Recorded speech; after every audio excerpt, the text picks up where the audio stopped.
യൂദ തദ്ദേവൂസ്. തദ്ദേവൂസ് എന്നത് ഗ്രീക്ക് പദമാണ്. പുതിയ കാലത്തെ സുഹൃത്തുക്കളെ വിശേഷിപ്പിക്കുന്നത് പോലെ ചങ്ക് എന്നാണ് ഈ വാക്കിന്റെ അർത്ഥം. മനസ്സലിയുള്ളവൻ, കരുണയുള്ളവൻ എന്നൊക്കെ നമുക്കിതിനെ വിളിക്കാം. അപ്പോൾ ചങ്ക്, സഹോദരൻ എന്നൊക്കെ പറയുമ്പോൾ കരുണയും സ്നേഹവുമുള്ള കൂട്ടുകാരനെ വിളിക്കുന്ന പേരാവണം. പലപ്പോഴും തദ്ദേവൂസ് യൂദായെ നമ്മൾ കണ്ടുമുട്ടുന്നത് അസാധ്യ കാര്യങ്ങൾ സാധിക്കുവാൻ ഉള്ള ഒരു മധ്യസ്ഥനായി പത്രങ്ങളുടെ പേജുകളാണ്. എന്നാൽ മധ്യസ്ഥൻ എന്നതിനേക്കാൾ ഉപരി വിശാല ഹൃദയമുള്ള ഒരു മനുഷ്യൻ എന്ന രീതിയിൽ ആ പിതാവിനെ സമീപിക്കേണ്ടിയിരിക്കുന്നു. ഈ കാലഘട്ടത്തിന്റെ ഏറ്റവും വലിയ വേദന നമ്മൾ വല്ലാതെ അങ്ങ് ചുരുങ്ങിപ്പോകുന്നു എന്നുള്ളതാണ്. ഐ എന്ന പദത്തിലേക്ക്, ഞാൻ എന്ന ആ വാക്കിലേക്ക് വല്ലാതെ അങ്ങ് കുറഞ്ഞു പോവുകയാണ്. സ്വാർത്ഥതയും ധനത്തിന്റെ പിന്നാലെ, ഭൗതികതയുടെ പിന്നാലെ കച്ചവട കണ്ണോടുകൂടി നടക്കുന്ന ഒരു കാലഘട്ടത്തിൽ യൂദായുടെ ഒരു ജീവിതം നമ്മുടെ മുമ്പിൽ ഒരു വലിയ ചോദ്യചിഹ്നമായി അവശേഷിക്കുകയാണ്. ലൂക്കോസിന്റെ സുവിശേഷത്തിൽ യാക്കോബിന്റെ സഹോദരനായ യൂദ എന്നാണ് വിശേഷിപ്പിക്കുന്നത്. വിശുദ്ധ മത്തായിയും വിശുദ്ധ മർക്കോസും തദ്ദേവൂസ് എന്ന പദമാണ് ഉപയോഗിക്കുന്നത്. എന്നാൽ അപ്പോസ്തോല പ്രവൃത്തിയിൽ യാക്കോബിന്റെ മകനായ യൂദ എന്നാണ് പരാമർശിക്കുന്നത്. വേദപുസ്തകത്തിൽ യൂദാസ് ഒരു ചോദ്യം മാത്രമാണ് ക്രിസ്തുവിനോട് ചോദിക്കുന്നത്. യോഹന്നാന്റെ സുവിശേഷം 13-ാം അധ്യായം 22-ാം വാക്യം, കർത്താവേ, എന്തു സംഭവിച്ചിട്ടാകുന്നു നീ ലോകത്തിനല്ല ഞങ്ങൾക്കത്രേ നിന്നെ വെളിപ്പെടുത്തുവാൻ പോകുന്നതെന്ന് ചോദിച്ചു. ക്രിസ്തു നൽകുന്ന മറുപടി വളരെ രസകരമാണ്. എന്നെ സ്നേഹിക്കുന്നവൻ എന്റെ വചനം പ്രമാണിക്കും, എന്റെ പിതാവ് അവനെ സ്നേഹിക്കും, ഞങ്ങൾ അവന്റെ അടുക്കൽ വന്ന് അവനോടുകൂടി വാസം ചെയ്യും. അപ്പം ഞങ്ങൾ എന്നുള്ളൊരു വാക്ക് അവിടെ നമ്മൾ ശ്രദ്ധിക്കണം. അപ്പം ദൈവം തൻ്റെ തൃത്വത്തിന്റെ ആ വലിയ ദർശനം നമ്മുടെ ജീവിതത്തിൽ നൽകണമെങ്കിൽ നമ്മുടെ ജീവിതത്തിൽ തമ്പുരാന്റെ വചനം അനുസരിക്കണമെന്ന് തന്നെയാണ് പറയുന്നത്. ക്രിസ്തുവിന്റെ ഈ ഉത്തരത്തിൽ നിന്ന് നമുക്ക് പഠിക്കാം, ദൈവം നമ്മുടെ ജീവിതത്തിൽ വസിക്കണമെങ്കിൽ ദൈവ കൽപ്പന അനുസരിച്ച് ജീവിക്കണം. ഈ കൽപ്പന ക്രിസ്തു നമ്മളെ പഠിപ്പിക്കുന്നത് അങ്ങനെയാണ്.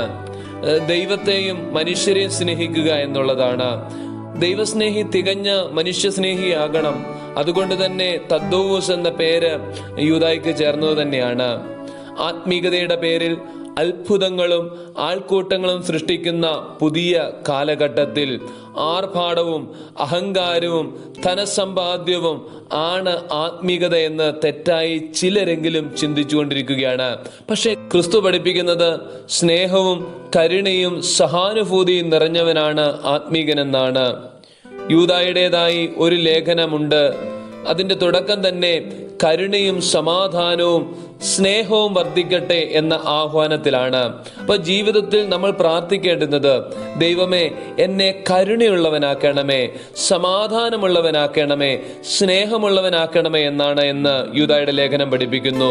വിശ്വാസികൾക്ക് ഇടയിൽ കടന്നുകൂടിയിരിക്കുന്ന പാഷാണ്ഡ ഉപദേശക്കാരെ മനസ്സിലാക്കണമെന്ന് ഈ ലേഖനത്തിൽ പറയുന്നു. മിസ്രൈമിൽ നിന്ന് രക്ഷപ്പെട്ടിട്ടും നശിച്ചു പോയവരെ പോലെ ആത്മീക ജീവിതത്തിൽ നമ്മൾ തളർന്നു പോകരുത്, തകർന്നു പോകരുത് എന്ന് യൂദായുടെ ലേഖനം പ്രത്യേകമായിട്ട് പഠിപ്പിക്കുന്നു. പലപ്പോഴും ക്രിസ്തുവിൽ വിശ്വസിച്ചിട്ട് നമ്മൾ തെറ്റിപ്പോകുന്നു. മദ്യത്തിന്റെയും സ്വാർത്ഥതയുടെയും അഴിമതിയുടെയും അഹങ്കാരത്തിന്റെയും സ്വജന പക്ഷപാതത്തിന്റെ ഒക്കെ പിന്നാലെ പോകുമ്പോൾ ക്രിസ്തുവിൽ നിന്ന് നമ്മൾ അകന്നു പോവുകയാണെന്ന് മറന്നു പോകരുത്.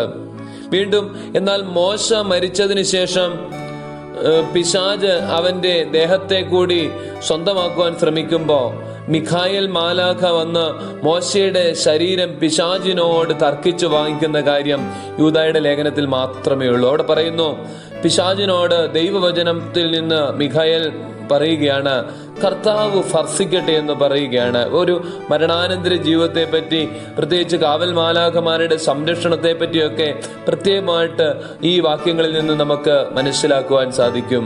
വീണ്ടും പറയുന്നു, നരകത്തിന്റെ തീയിലേക്ക് പോകുന്നവരെ തിരിച്ചെടുക്കുവിൻ എന്നാണ് പറയുന്നത്.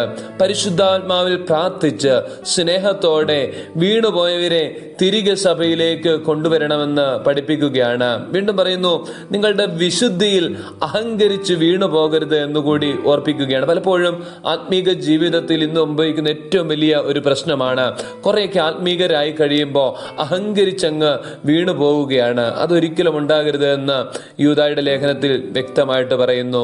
പാലസ്തീനിലും അറേബ്യയിലും മെസൊപ്പൊത്താമിയയിലും ഒക്കെ അദ്ദേഹം സുവിശേഷം അറിയിച്ചു എന്നാണ് പറയുന്നത്. പേർഷ്യയിൽ വെച്ച് രക്തസാക്ഷിയായി എന്നൊക്കെ പാരമ്പര്യം പറയുന്നുണ്ട്. ജൂൺ 19 പൗരസ്ത്യ സഭകളും ഒക്ടോബർ 28 കത്തോലിക്ക സഭയും യൂദാ തദ്ദേവൂസിന്റെ പെരുന്നാൾ കൊണ്ടാടുന്നു. വളരെ സ്നേഹത്തിന്റെ, കരുണയുടെ മാതൃകയായ ഈ പിതാവിന്റെ ജീവിതം നമുക്ക് ഒരു പ്രചോദനമാകട്ടെ.